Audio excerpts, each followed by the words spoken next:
Hi guys, my name is Gopika. Welcome back to my video. ഇന്ന് നമ്മൾ ഉണ്ടാക്കാൻ പോകുന്നത് പണ്ട് കാലങ്ങളിൽ കല്യാണത്തലേന്ന് കണ്ടുവന്നിരുന്ന അവല് വിളയിച്ചതാണ്. അതിനുവേണ്ടി എന്തെല്ലാം സാധനം വേണമെന്ന് നമുക്ക് നോക്കാം. ഞാനിവിടെ എടുത്തിരിക്കുന്നത് 3 കപ്പ് അവല്, 1 കപ്പ് തേങ്ങ, 1/2 കപ്പ് ശർക്കര.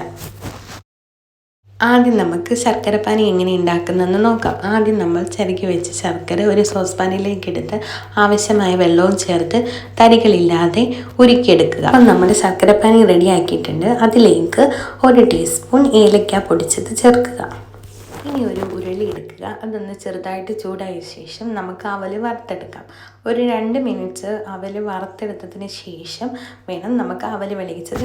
വറുത്ത് വെച്ച് അവല് നമുക്ക് വേറൊരു പാത്രത്തിലേക്ക് മാറ്റിയതിന് ശേഷം നമുക്ക് കുറച്ച് നട്ട്സും പൊട്ടുകടലയും വറുത്തെടുക്കാം. ഒരു 2-3 മിനിറ്റ്സ് കടലയും നട്ട്സും വറുത്തെടുത്താൽ മതി, അല്ലെങ്കിൽ അത് ഹാർഡായി പോകും. പിന്നെ ഇത് വറുത്ത് കഴിഞ്ഞതിന് ശേഷം നമുക്ക് ഇത് വേറൊരു പാത്രത്തിലേക്ക് മാറ്റിയതിന് ശേഷം ഉരുക്കി വെച്ച ശർക്കരപ്പാനിയും തേങ്ങയും ചേർത്ത് കുറുക്കിയെടുക്കാം.